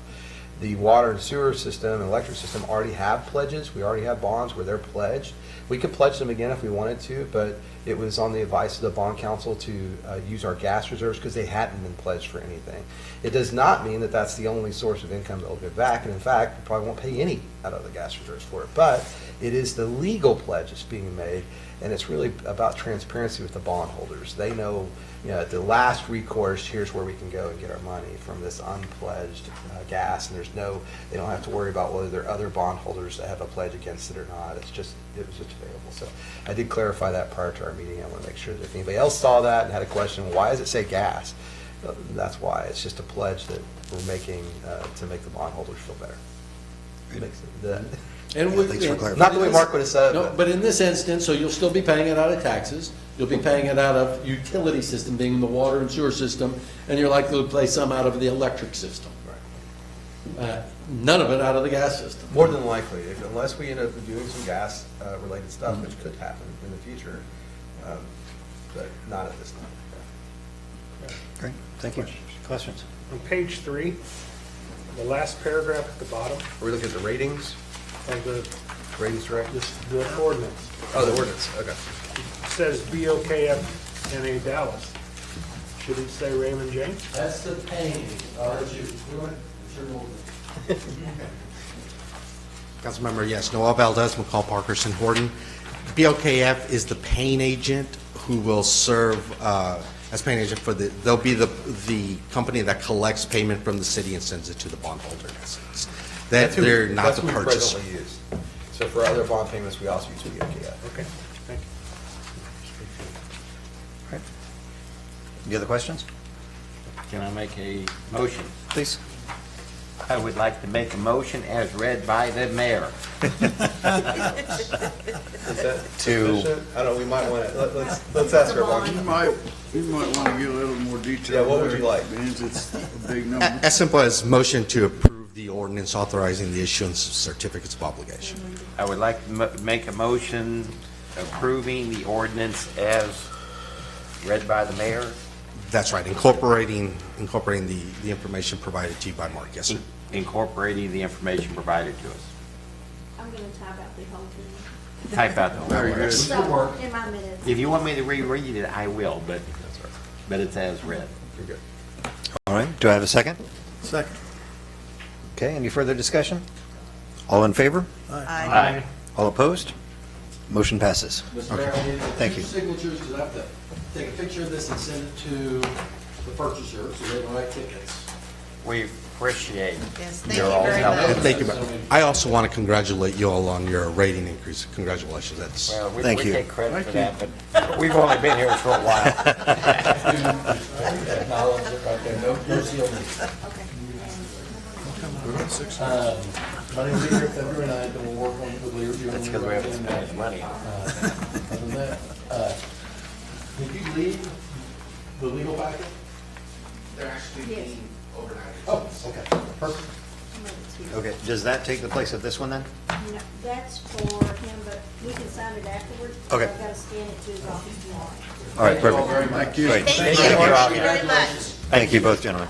Sam Cove, ladies and Bearer gentlemen. of good news, yeah, we'll take Yes. that. Start off. Thank you. You're right. Good job, Sign Mark. that tonight. Let's- I'll let's- scan it tonight and send it to Let the news reflect that we've saved over $1 million. I know, seriously, that's real money. That's a lot. That's all interest that we Actually, fully $2 anticipated we'd be paying, and we aren't paying. I mean, $2 it's- million, it's over $2 million. Pretty amazing. And to clarify, we saved $1 million because our financial situation is so strong. Yeah. And I think that that's definitely something to note. The report, I was reading the ratings direct report, and one of the things it makes mention of, just to be clear, they know about our future issuances as well, that the plan to issue 18 million through the utility funds. So this isn't, they didn't just look at this one issuance. We talked to them about all our future plans, and it's actually in this report. So we can anticipate that when we go back, it's not a surprise. And I think I talked to you all about this, when you have these conversations with S&P, you want to be very upfront about what your future plans are so that they take that into consideration and let the chips fall where they may. Well, they fell in a very good place, and they've documented those future plans. So when we go back and say, hey, now we're ready to issue, it's not a surprise. They're not saying, oh, we're going to ding you. I mean, we should be able to maintain the same rating. It's great. Great. Very, very, very excited. Well, thank you, city employees, for all your hard work. Leroy really stepped up. He did a great job. Nicely done. All right, next item at 6:20. Where are we? 10? Number 10, public hearing on regarding the adoption of an ordinance of the City Council of the City of Castroville, Texas, approving and adopting the districting plan of the city and the reapportionment plan and revising the council member district boundaries in response to the 2020 census Could you repeat the time, please? at 6:20. We're opening the public hearing at 6:20, sorry. There were, just to recap, and I don't remember the specifics, we're talking about changing About 4 and 5. 9 or 50 or something. There was There's 40 people, there's 3 square blocks. blocks that will go from District 3 to District 5.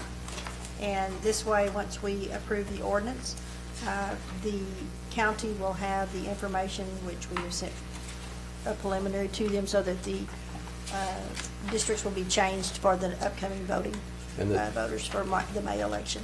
The city council took no action in preparing any of these changes or recommended changes. It was all done by legal counsel in accordance with what the census and the federal government requires us to do.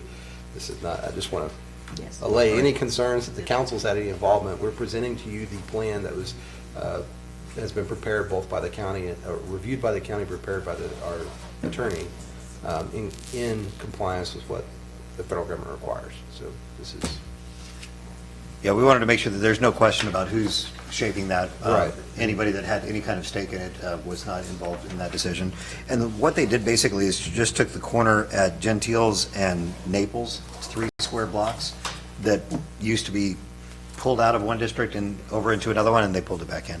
So it just resets it. And we'll end up having to do this as we add on. Well, there'll be a major change as we grow. Yeah, it'll be a major, this is a minor change. As we start adding hundreds of homes, then we'll have more. Technically, we're in the public hearing and not the discussion Correct. yet. Yeah, we're in the Yeah, public hearing we haven't still. closed the public hearing. That happens after it actually, after the population increases, then that's when you do it. You don't do it in anticipation, you do it with what you actually have. So going forward, it might be every year or two that we have to relook at this. No. No, 10 years. Is it every 10 years? Well, it stays where it is. Post Wow, that's census. weird. It goes to the So census. Todd, Now, I don't get Wow, a bunch Todd, of your district is people. going to be huge. people that's on there. Hope I'm still alive in 10 years. Hope I'm still alive in 10 years. They'll be represented by the district that they would naturally fall into, so when they get annexed in, that district will be really big. And there we go. Maybe have to add another district. And I don't think you have to wait to the census. Deborah was just saying, you can hire it done. You have to pay money to get it done if you really It's want quite to a do bit. it. But You need to budget it. I think that's up to the future councils to decide. Did you have any comments or questions or anything? No? Great, thanks. All right, let's close the public hearing at 6:24. Next item is discussion and appropriate action on adoption of an ordinance of the City Council of the City of Castroville, Texas, approving and adopting the districting plan of the city and the reapportionment plan and revising the city member district boundaries in response to the 2020 census, providing for the redistricting of 2 city council districts within the City of Castroville, Texas, providing a savings and repealing clause, severability clause, and an effective date. And that's from our attorney, that's why it's such a lengthy thing. And I make a motion? Please? I would like to make a motion approving the ordinance as just read. Second. And I have a motion and a second. Any discussion? All in favor? Aye. All opposed? Motion passes. I did have 30 phone calls begging that I don't lose those 30 people to. They all wanted you to they- stay. Yeah, they didn't want to lose my district. They like you better than her?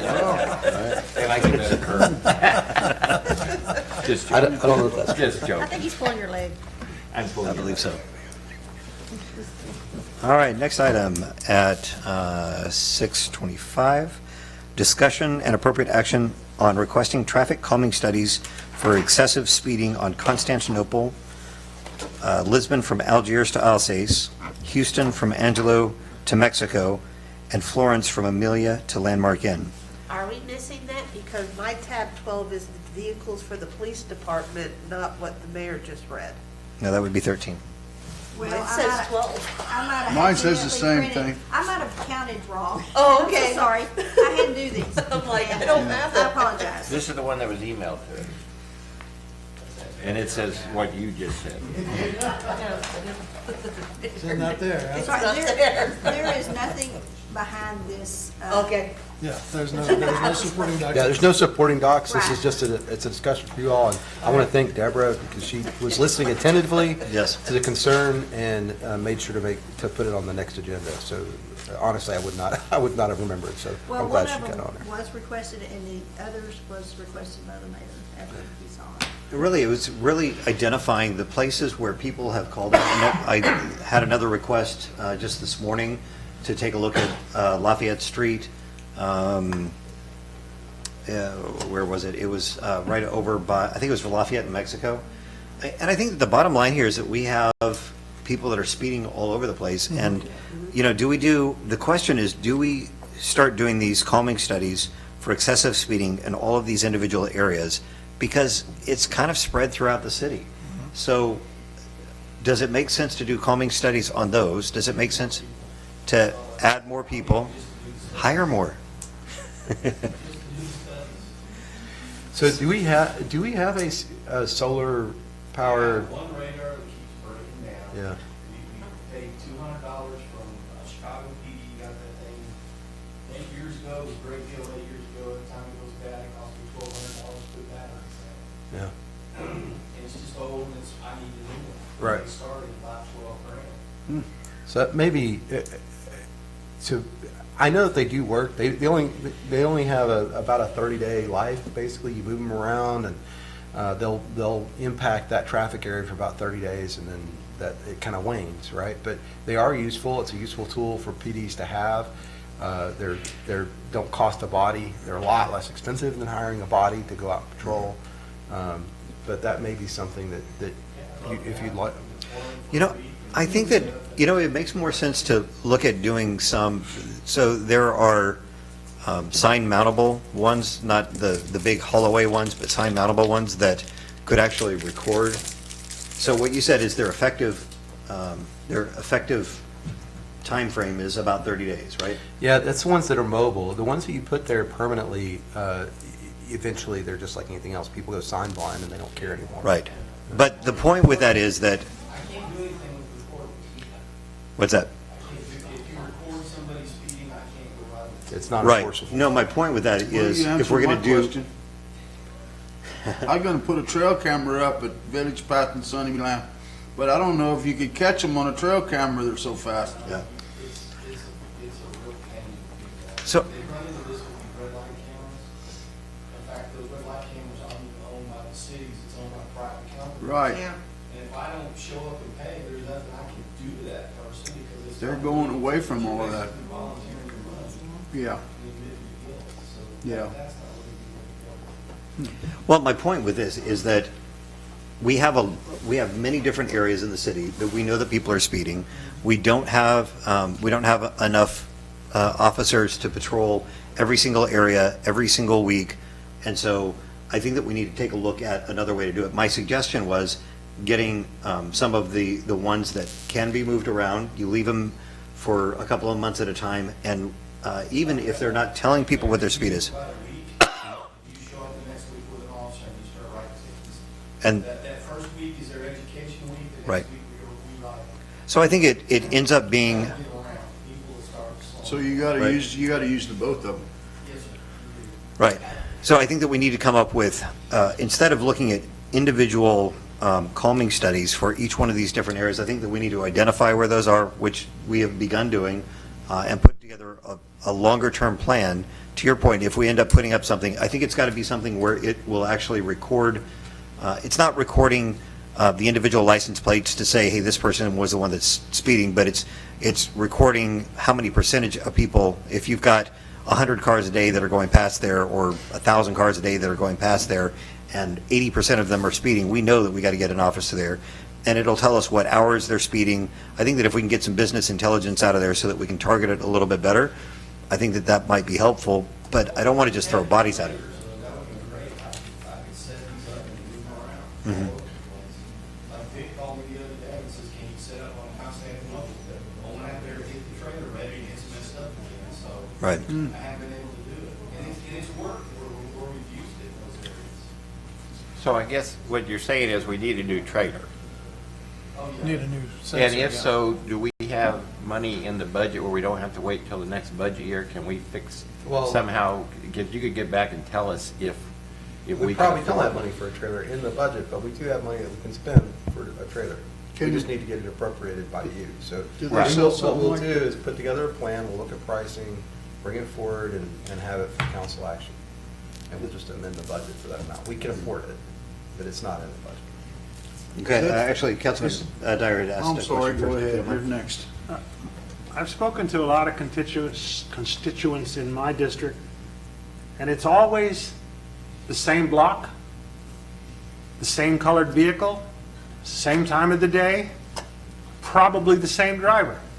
Is that- Always. That black car coming out of the So park. if we could target those areas with appropriate devices, and then, as you say, give them a week of education and then ticket them, maybe we could stop it.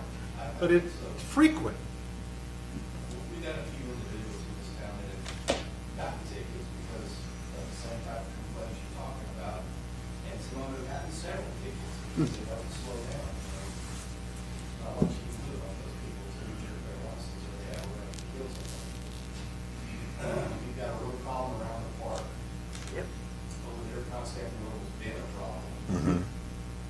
Fiorello is still an issue too. They're flying around the street, especially down Houston Street. River Trail's a problem too. The kids go flying down the hill and they take that corner near, just past our house. And there's kids playing there and everything, right there at that cul-de-sac area. I yell at them when I'm out and they put on the brakes. I have no problem yelling at them. I did that and I shoot the finger out. No, I have my three German Shepherds out with me, but it's like, yeah, stop. You don't want them in front of the car either. I could support something to that nature, but I'm not gonna support no speed bumps, stop signs. I mean, let's put a stop sign on every corner in the city of Castroville, see how much that does. No, Let's run the stop sign. Days when I come here at night or on the weekends, and I'll turn off and the subdivision, well, what are you doing? She knows what I'm doing, I'm just driving around with a video camera.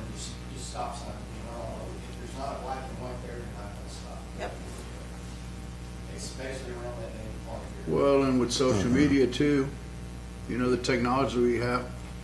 You know, if you write one ticket wherever you're sitting, everybody else knows. Yeah. But that's okay, because they will. As long as they slow down, I'm good with it. Totally good with that. Let's write more tickets, put out on social media, and people slow down. Are you understaffed, Chief? Oh, yeah. What are we short? Well, see, actually, it's about 5'4". We need some more people. I don't even have my numbers right now. We've lost a couple of guys that didn't make it through the FPO process. Oh, really? We have 11. What's your total position? Is it 11 for It's PD? supposed to be 11. I'm Right. around 8 right now. Okay, that was the answer I was looking for. And how many can't patrol right now for whatever reason? Well, Ashley's with a child. Right. Well, then also with her Ashley COVID what? stuff, so she can't be utilized except for in house. Well, if I get one more out, I'll be on patrol. That's how Yeah. short we are right now. And what is this because of? We lost a couple of new guys that were going through the FTO process that didn't cut it, so Oh. they were let go. That was 2 in a row, several months worth. We lost another maker, we lost Shaw. Shaw submitted, his wife got an administrative job at the school district, so. He's gone. We haven't filled his position yet. It's been real hard getting people that are decent and qualified right now, because a lot of people aren't going into law enforcement anymore. Well, Well, you're the ones that struck- are, San Antonio's, I've talked to 2 or 3 different perspectives. I didn't mention them to you, but just prospects that I met, like our own guy. I mean, he's leaving us to go work for PD, but he's going to San Antonio. Because San Antonio is one sought for, I think, nationwide. They attract a lot of folks from all over, but also they're just extremely competitive. They're from a pay position. We cannot compete with San Antonio. It's not just the pay, it's their insurance too. I think they Right. pay $40 a month. Well, it's the pension, the insurance, the pay, it's the combination. Well, They pay for I legal put the word fees? out because I've had some of my military connections that are retiring and everything, so they already have the health care in that, they have their retirement. And I love getting those guys. And I love the like, military. look at Nuremberg. Probably get them out. Oh, I understand that, but, If you get that done before they get out, that'd be great. but that's not, we can start intermingling with the base, get with security forces and everything and start getting them paid. Because they can do that when they're on terminal leave. That's true. Can we buy one of them trailers on buy board? Is that stuff that, No, we ended up getting it from one of the companies that sells. really? The safety equipment companies. Yeah, but they probably are on buy board. Oh, yeah. If they're on buy board, they'll be on one of them. Yeah. Okay, sorry. We gotta have an action here? We'll bring something back. I don't think it needs formal action. Yeah, I think we take no action on this right now, but we have staff come back with recommendations on it. I wanted to make sure that we left it like that because it was asked, and it just points out the fact that we've got an issue and we need to deal with it, so. I'm like Councilman Dyer said, I think you could single out a lot of them folks. I still think we just issue some spike strips. Well, you just heard our chief tell us to throw stuff at I want To the, me, I want the We remote. need to get the barriers like they have at the base. Ones that pop up. The ones, yeah, you press a button. No more problem, you press a button, they go back down. Let's go on, Mayor. It'll slow down. Well, you know, I think It's that, fine. I think our next item is right in there, so discussion and appropriate action on authorizing the purchase of 2 replacement vehicles for the police department. So this is just almost a formality. It's in our vehicle replacement plan. We, just for your information, just received 1 vehicle this week that we ordered last year. So that'll be a budget amendment, even though, so the way that works, since it wasn't expended in the item that it was, the year that it was budgeted in, it'll come back as a budget amendment. The money wasn't spent, so it's in our reserves. So that's not an issue, but there will be a budget amendment for that vehicle. We are now, in light of the fact that it's taking so long to get vehicles, in part, but we do need to replace these 2. So we need to get them, we really need to get them on order probably 6 months ago, frankly. But that's what these 2 vehicles are. They're our 2 oldest and vehicles with the most miles. They are not going away. As you see in your report, one of them would be utilized at the airport, and the other one will go for, actually as a backup vehicle to the PD. It'll stay in the yard, just won't be used as often. Can I make a motion? Thank you. I'd like to make a motion to authorize the purchase of 2 replacement vehicles for the police department as presented to us. Second. Got a motion, a second. Any discussion? All in favor? Aye. All opposed? Motion passes. All right, last, it's going to be an early one. I like this. All right, so last item is future agenda items. Have we missed anything? Would you like to cover anything additional? I'd like to see CZO changes to allow special use permits to be sold and transferred to new owners with prior city approval and no use changes. And we've got that. I believe, well, Brianna's not here. I don't believe I misspoke. I think she really has started that conversation with P&Z. So now, I think I shared this. I don't mean to embarrass her, but she is pregnant. She is probably going to have a baby next month in February. Brianna? Yep. Wow. And she will, her due date's in March, but they'll probably do some Wait. in February. You didn't notice? Well,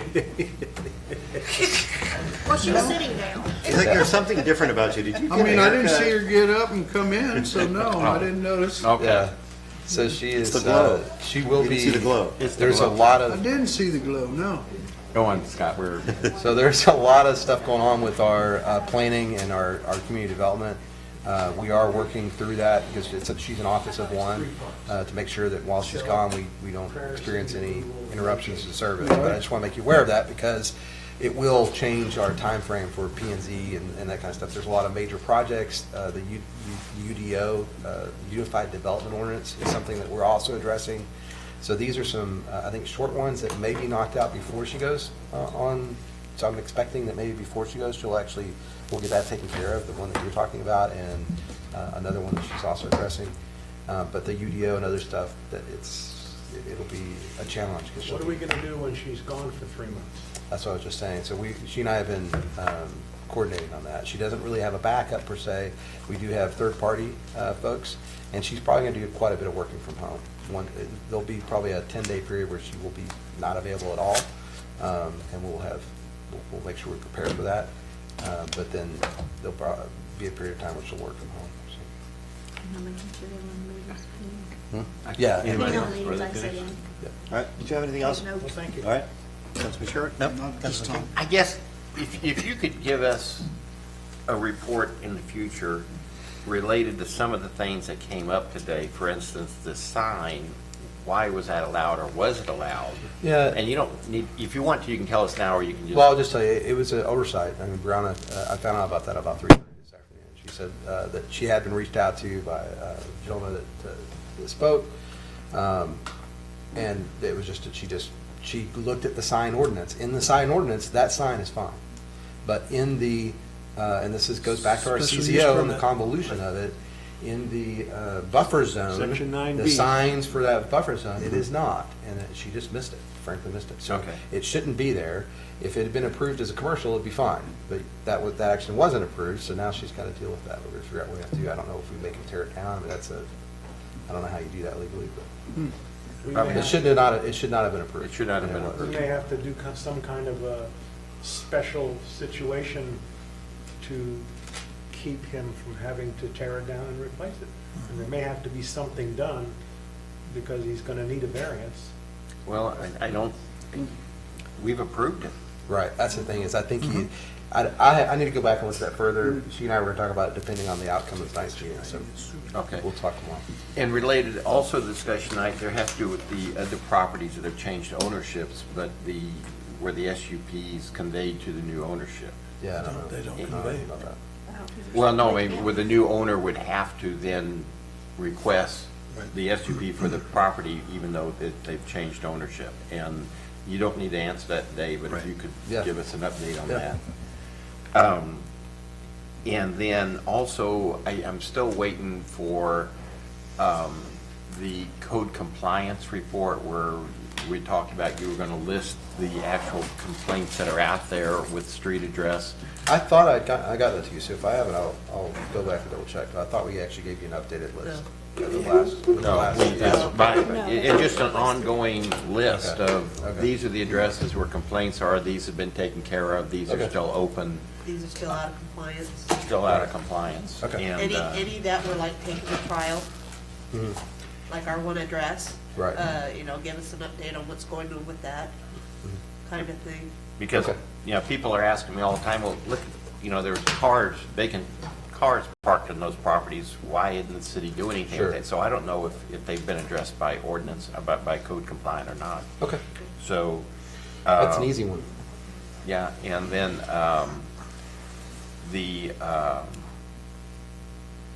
and I think that was, the other one is that you all, in a previous meeting, we talked about Todd's favorite speed bumps, but they had put some at the park, but it was mentioned at a city council meeting some months ago that there may be an ordinance out there that says you can't put speed bumps at the park, and if so, we need to either change that ordinance, but you're going to research that and get back to us. Well, and in the traffic calming policy that I put in your, I think you can get it on your iPad, it also says that on speed bumps and such, you can't do through what, if there's emergency vehicles, it needs to go down the street. And I don't know if that was why, I know at one point, I'll go back and look at the minutes, because at one point it was asked about at the park a few years back, and the council at that time voted against it, but also in that traffic policy, it says where you can put them and where you can't. Right. And so, You're talking about at the entrance? That's where they are now, but there's also some others that have been there earlier, but when it came up, because as you go toward the campground, there's two of them that have been there for some years. But the new ones are at Right. the entrance, and, but, you know, not the discussion if they're, I like them, I personally like them. But I'm aware. if they're not supposed to be there, then we need to change the ordinance if the ordinance said that we weren't supposed to put them there. If that's what the city council voted down at some point in the past. It doesn't sound like it's an ordinance, it sounds like It's it's the a calming- policy. well, the traffic calming policy was voted on by the council. Right, but the fact that they weren't going to put speed bumps at the park was something voted on by the council where they said no. So you want to have us take a look There was at, a Just have the, have I'll it look. and get back to us and give us that. okay, that could be like in a report. Report would be great. All right. And also, just to let you know, those SUP changes or the CZO, that will have to go through public hearings before it'll ever come to you. Just, it won't be the next meeting. I just want you to know. Just gotta get it started. Right, Yeah. Yep. You got to start sometime. right. Nothing to No, add. I We've didn't got our want to say it hands was January 25th, but it could happen by the end of February. Yeah, I'd love to see those, Could already have been those done if actions they started on with this planning one and came up zoning the come first back around, so, yeah. Great. I have a question that you could research and add to your report, whatever. Has the city ever looked at putting the kind of light at an intersection to where when emergency vehicles are departing to a response, they push the button, the light goes red? I see it all the time at True Value when the ambulance has its lights going and everything. You get up on the 90 to come and do a response, and nobody is stopping on 90, and so that's delaying their response. I've seen it in many places throughout the country. They have a special light that emergency responders, also the fire department, same problem. They push a button, the light goes red, everybody stops, they can get out and get So responding. I've had that priced out in the last 3 years. It's, and I can look at that again. I want to say it's about 60 grand. Because it's a to do that. huge problem. But all of the lights that we have in the city are TxDOT. Yeah, Oh, but I understand. No, this is a special, No, but TxDOT would have to be the. I I understand, understand but we that. pay to retrofit them. So you can pay to have a TxDOT light retrofitted with that technology, and it goes in the, it's a communication Yes. between the light and the vehicle. So the vehicles Correct. also have something that goes in them. And my vague recollection from about 2.5 years ago was it was around 60 grand to make that happen. but it's a huge problem. I mean, I see it every day and it irks me, being Right. a retired first responder. I mean, that's delaying a response to a loved one that may be down at your house, that those minutes count. Mhm. And I just want to know, has the city ever looked into pursuing that for the betterment of our citizens? Is it delaying them getting, Out on the They 90 to can't get respond. on- They can't because of traffic won't stop. with their lights on? With their lights and sirens And then on. what's that? For both ambulance and fire trucks. So here, your house is on fire, oh, That's they an- burn to the ground before they. That's can get also out. an enforcement issue. I mean, that's Oh, a I know. it is a traffic offense. Oh, I know. There I you know. go, traffic control. Chief Jackson says more officers, please. Hey, he knows I got his back, but it's near and dear to my heart, and Because your truck has to be pointed at the light. Yep. Where it's activated. And if we can't even get on, it's gonna be pointless. exactly, So if they won't work, yeah. Well, Oh, well, they won't work at that light. They'll work at the. I'm bridge. They'll talking work at the bridge. intersection They'll work where at- McDonald's is, road, near, we have ways of getting around. Right, right. yeah. Very seldom have I been stopped at a red light. But every, Usually, but every time, it's not even at a light where they're coming out of, they're coming out on that street in between McDonald's and Voice Center is where they're coming out. They're not going to a light.